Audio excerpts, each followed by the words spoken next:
أعوذ بالله من الشيطان الرجيم بسم الله الرحمن الرحيم وأنزلنا إليك الكتاب بالحق مصدقا لما بين يديه من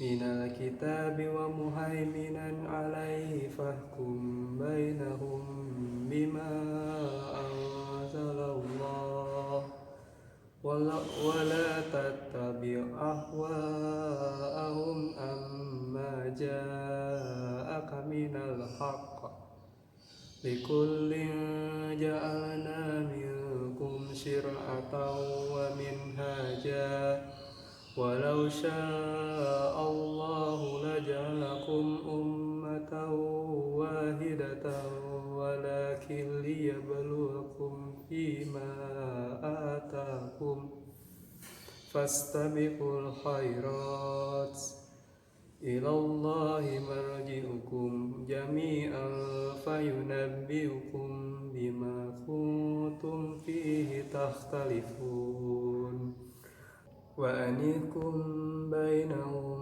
بما أنزل الله ولا تتبع أهواءهم واحذرهم أن يفتنوك عن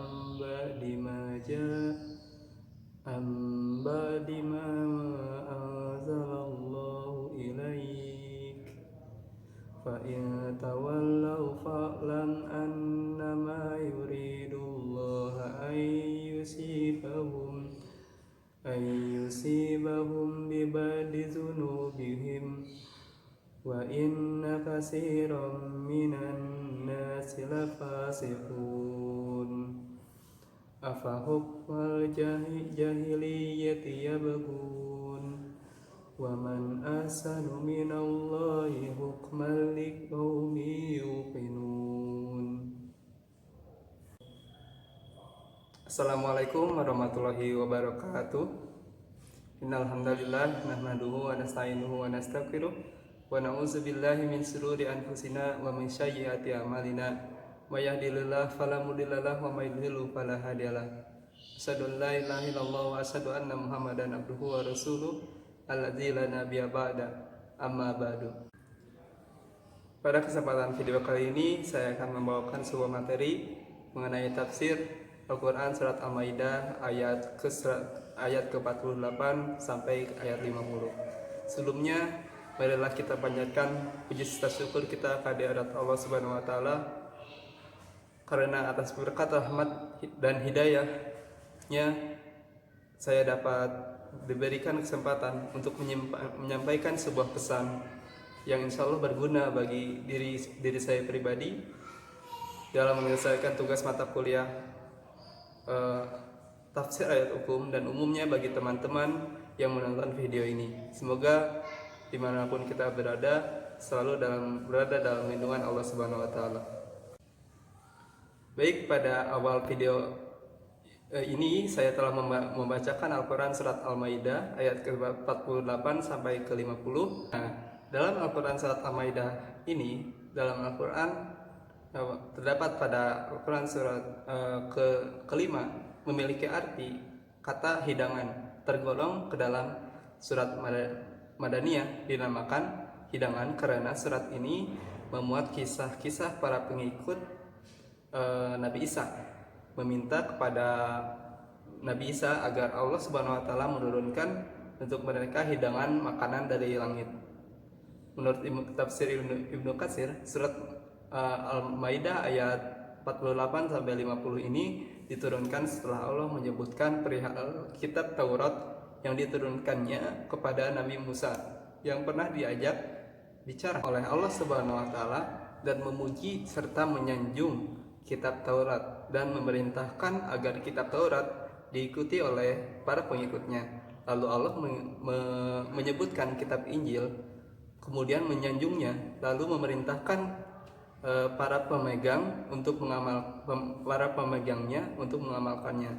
Kemudian Allah Subhanahu wa taala menyebutkan tentang Al-Quran yang diturunkan kepada Nabi Muhammad SAW. Kemudian turunlah ayat ini. Kata kami di sana merujuk kepada proses penurunan Al-Quran dari Allah kepada malaikat Jibril untuk menyampaikan kepada Nabi Muhammad SAW, sehingga menggunakan kata kami. Kemudian bilhaq, yaitu kebenaran. Ini memiliki arti segala aspek kehidupan yang benar dan mantap tanpa ada kekeliruan sedikit pun. Selanjutnya, musaddiqal lima baina yadayhi minal kitab, berarti bahwa Al-Quran menganggap benar kitab yang telah diturunkan sebelumnya oleh Allah Subhanahu wa Ta'ala seperti Taurat, Injil, dan Al-Quran sebagai penyempurna kitab-kitab sebelumnya. Lagi-lagi, kata kitab di sini menggunakan alif lam bermakna tunggal atau satu, mencakup semua kitab terdahulu diturunkan langsung oleh Allah Subhanahu wa Ta'ala, sehingga kitab-kitab itu memiliki kaitan dan persamaan. Selanjutnya, wa muhaiminan alaihi fahkum bainahum bima anzalallah. Kata muhaimin di situ memiliki arti bahwa Allah menyaksikan, mengatasi dan menjaga kitab Al-Quran sehingga redaksinya tetap mutawatir dari zaman Rasulullah hingga kapanpun. Oleh karena itulah Allah Subhanahu wa Ta'ala menurunkan perintah untuk memutuskan segala perkara kehidupan pada apa yang telah diturunkan Allah berupa Alkitab maupun hadis. Selanjutnya, wala tattabi' ahwa'ahum amma ja'aka minal haqq, memiliki makna hukum di saat kita dihadapkan dengan orang-orang yang berbeda agama dengan kita tidak dibenarkan agar saling menganggap yang paling benar dengan mengikuti hawa nafsu kita, karena Allah Subhanahu wa Ta'ala yang Maha mengetahui segala isi hati. Tetapi apabila kita mengikuti hawa nafsu, maka kita akan meninggalkan al-haq yang telah Allah Subhanahu wa Ta'ala datangkan kepada kita, sehingga menjadi kebatilan. Selanjutnya, likulli ja'alna minkum syir'atan wa minhaja, memiliki makna bahwa umat manusia telah diberikan jalan oleh Allah Subhanahu wa Ta'ala dengan memberikan petunjuk. Kata syir'ah berarti aturan, berasal dari syir'ah syariah, berarti jalan menuju sumber air.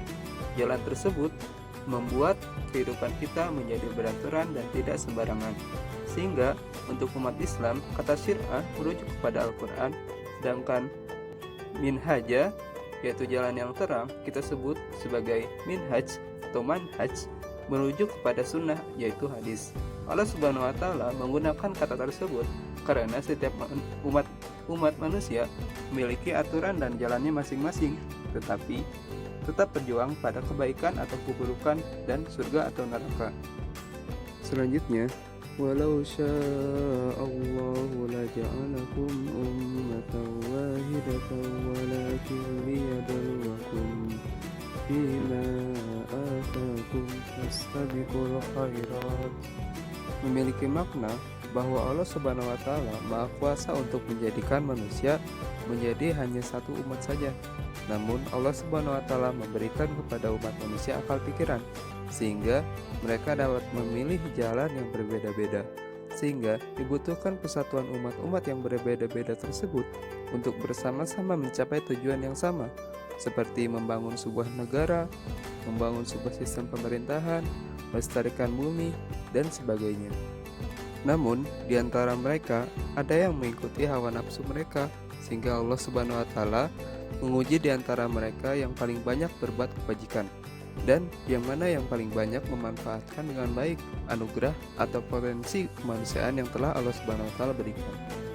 Selanjutnya, ilallahi marji'ukum jami'a fayunabbi'ukum bima kuntum fihi takhtalifun, memiliki makna bahwa semua yang diciptakan oleh Allah akan kembali kepadanya. Dialah yang memberikan keputusan yang benar dan apa yang salah di antara umat-umat lainnya. Itulah akhir daripada ayat ke-48.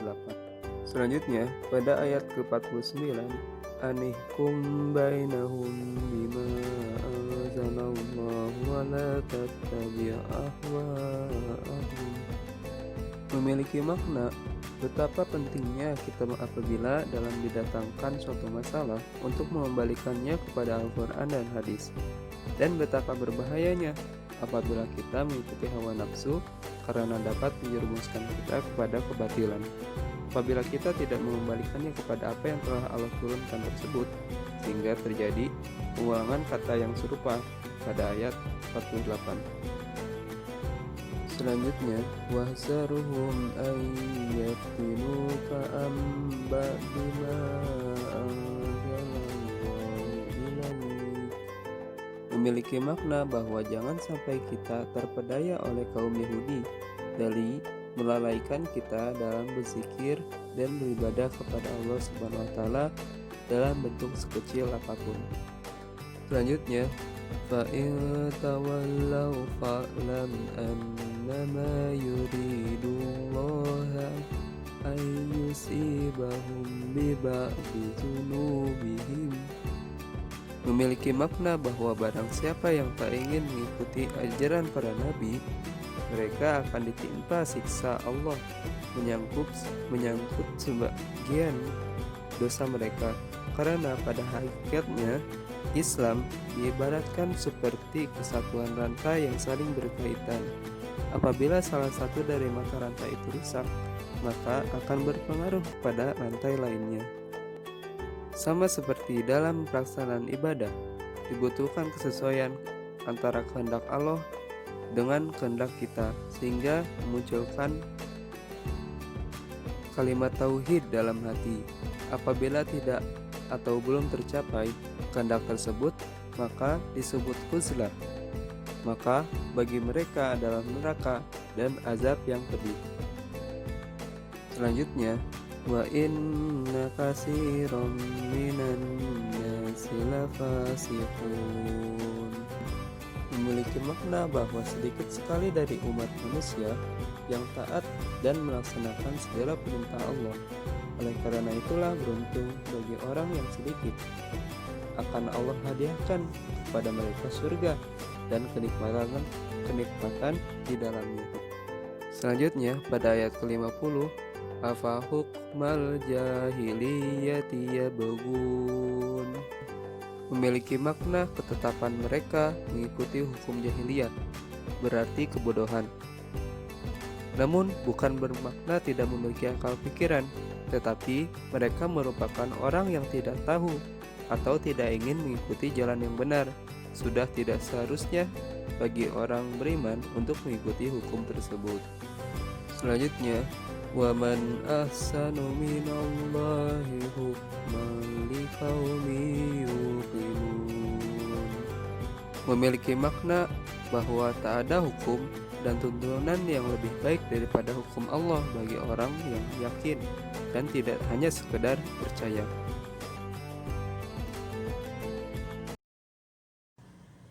Sekian yang dapat saya sampaikan, kurang lebihnya saya mohon maaf. Aku qouli hadzal wa astaghfirullah li wa lakum.